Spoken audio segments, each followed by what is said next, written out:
Bismillahirrahmanirrahim. Assalamualaikum warahmatullahi wabarakatuh. Jumpa lagi dengan saya di Abil Maiwa Channel.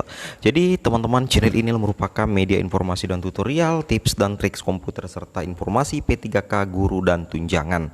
Jadi di video kali ini teman-teman, admin kembali akan berbagi sebuah video informasi tentang ada perubahan terbaru di seleksi P3K di tahun 2021 berdasarkan peraturan dari Menpar RB.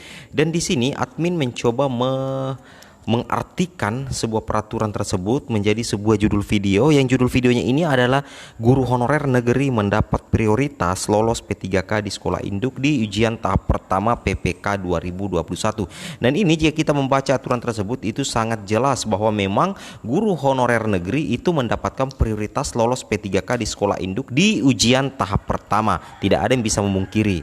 Nah, di sini kita coba lihat informasinya teman-teman ya.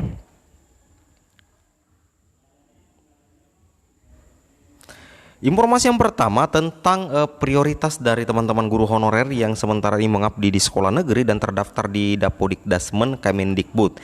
Seperti itu. Dalam hal kebutuhan PPK tersedia di sekolah tempat pelamar mengajar saat ini, pelamar wajib mendaftar di sekolah tersebut selama sertifikat pendidik atau kualifikasi pendidikan sesuai. Jadi seperti itu teman-teman ya. Jadi teman-teman guru honorer yang ketika melamar formasi di sekolah induk itu teman-teman wajib melamar di sekolah induk teman-teman jika seandainya sertifikat pendidik teman-teman dengan kualifikasi pendidikan teman-teman itu linear dengan formasi yang tersedia di sekolah teman-teman. Nah, jawaban jika seandainya formasi teman-teman itu tidak tersedia atau tidak linear dengan ijazah teman-teman, maka secara otomatis menurut aturan yang masih berlaku ini teman-teman itu harus mencari sekolah atau lowongan di sekolah lain seperti itu. Nah, kemudian yang kedua adalah jabatan yang sudah dilamar oleh pelamar sebagaimana dimaksud dalam poin 1 itu tidak dapat dilamar oleh pelamar yang berasal dari sekolah lain. Jadi teman-teman harus pahami bahwa jabatan yang sudah dilamar oleh pelamar ya, maksudnya di sini oleh pelamar adalah teman-teman guru honorer yang memiliki sekolah induk. Maksudnya seperti itu. Jadi jabatan yang sudah dilamar oleh pelamar atau guru yang sudah lama mengajar di suatu sekolah induk. Nah, sebagaimana dimaksud dalam poin 1 itu maksudnya tidak dapat dilamar oleh pelamar dari sekolah lain. Seperti itu teman-teman ya. Misalnya ada sekolah A. Sekolah A ini ada 2 guru honorer ya, ada 2 guru honorer, kemudian formasi yang disediakan juga 2 misalkan. Nah, kalau keadaannya seperti ini, sekolah ini 2 guru honorer dan 2 formasi guru linier yaitu guru kelas SD, maka secara otomatis misalnya di sini ada sekolah B. Sekolah B ini tidak ada formasi sama sekali ya, tidak ada formasi sama sekali dan ada 1 guru honorer. Nah, pertanyaannya apakah guru honorer yang ada di sekolah B itu bisa melamar di sekolah A? Tentunya jawabannya berdasarkan poin B di sini, berdasarkan aturan yang ada di sini, guru yang berada di sekolah B ini tidak bisa melamar lagi ke sekolah A. Kenapa?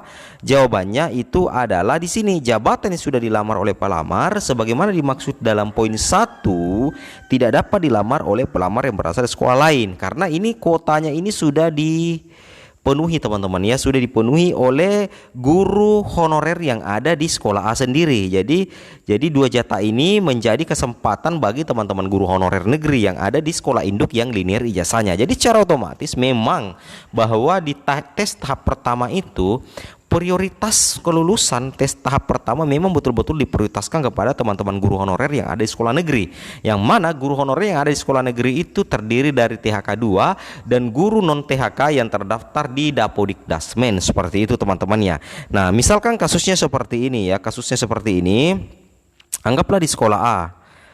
Di sekolah A ada 3 formasi, kemudian guru yang tersedia hanya 1. Nah, guru yang tersedia guru yang mengabdi di sana hanya 1 dan ijazahnya juga linier. Nah, di sekolah B misalkan, di sekolah B ini ada 2 guru misalkan. 2 guru ini ternyata di sekolah B ini tidak linear ijazahnya atau sama sekali tidak mempunyai formasi guru kelas SD. Anggaplah formasi yang disediakan adalah PGSD atau pendidikan guru sekolah dasar guru kelas. Misalnya seperti itu teman-teman ya. Nah, di sekolah A karena ada 3 formasi guru kelas SD, ada 3 formasi guru kelas SD di sekolah A, sedangkan guru honorer yang mengabdi di sana adalah 1 orang, maka secara otomatis masih ada jatah 2. masih ada dua jatah untuk formasi PGSD atau formasi guru kelas. Karena satu kota otomatis akan coba diseleksi oleh guru honorer yang memang mengabdi di sana. Seperti itu. Ini berdasarkan aturan yang ada. Nah, sedangkan di sekolah B ini ada dua guru honorer yang juga berijazah linier dengan guru kelas, yaitu ijazah S1 PGSD, teman-teman ya.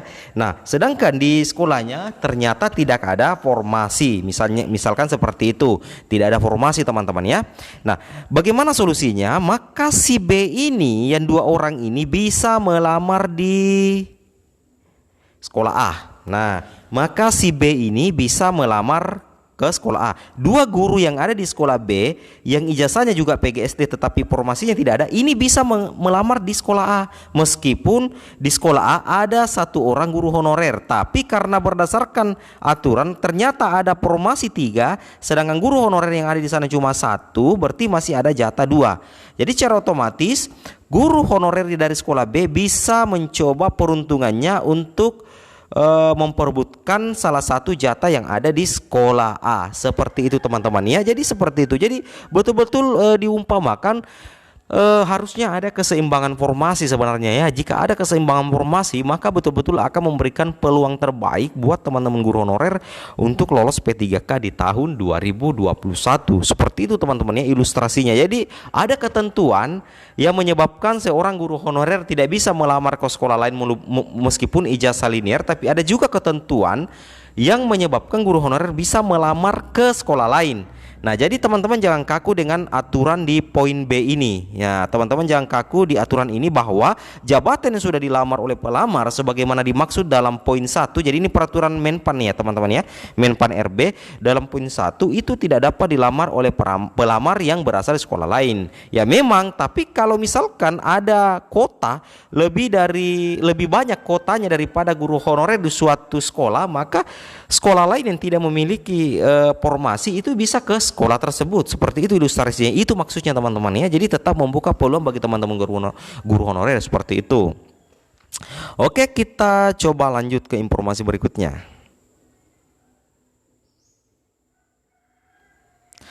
Nah, informasi berikutnya adalah dalam hal kebutuhan PPK tidak tersedia di sekolah tempat pelamar mengajar, pelamar dapat mendaftar di sekolah lain yang masih tersedia kebutuhannya ya. Jadi seperti ini maksudnya. Jadi dalam hal kebutuhan PPK tidak tersedia di tempat di tempat pelamar mengajar, itu pelamar teman-teman dapat mendaftar di sekolah ini masih tersedia kebutuhannya. Ya, jadi seperti itu tadi ilustrasinya. Misalkan anggaplah di sini SD A ya, A plus. Kemudian di sini adalah SDA saja. Di SDA disediakan 3 formasi guru kelas SD, sedangkan di sekolah A itu tidak ada formasi sama sekali. Sedangkan guru honor yang ada di sekolah A plus itu ada 2, misalkan seperti itu. Sedangkan di sekolah A ada 1 guru honorer, seperti itu. Nah, di sekolah A plus ada 3 formasi guru P3K, sedangkan guru honorernya cuma 2. Berarti guru honorer yang jika linier ijazahnya, maka dia bisa melamar ke 2 formasi di sini. Jadi secara otomatis 3 kurang 2 berarti masih ada 1 jatah formasi, teman-teman ya. Masih ada 1 jatah formasi yang tersisa karena guru honor yang ada di sekolah A plus itu cuma 2. Jadi masih ada 1. Nah, di sekolah A saja ini ada 1 guru honorer yang juga berijazah PGSD, misalkan seperti itu ya, berijazah PGSD. Jadi secara otomatis karena di A plus masih ada 1 jatah, karena cuma 2 guru honornya, guru yang ada di sekolah A yaitu si Ani, Ibu Ani misalkan, yang 1 orang ini itu bisa melamar formasi di sekolah A plus karena masih ada jatah yang bisa diperebutkan, seperti itu. Bagaimana dari sekolah C misalnya yang juga tidak ada formasinya, di sekolah C juga bisa ke sekolah A plus karena masih ada 1 jatah yang bisa diperebutkan. Seperti itu, teman-teman ya, ilustrasinya. Jadi untuk yang 2 jatah ini memang itu dikunci oleh teman-teman guru honorer yang berada di sekolah tersebut. Artinya jika lolos passing grade, maka guru honorer yang berada di sekolah A plus itu otomatis menjadi guru P3K. Seperti itu maksudnya. Nah, sebenarnya ini ada semacam nilai plus yang luar biasa dari Kemenpan RB dan pihak Kemendikbud.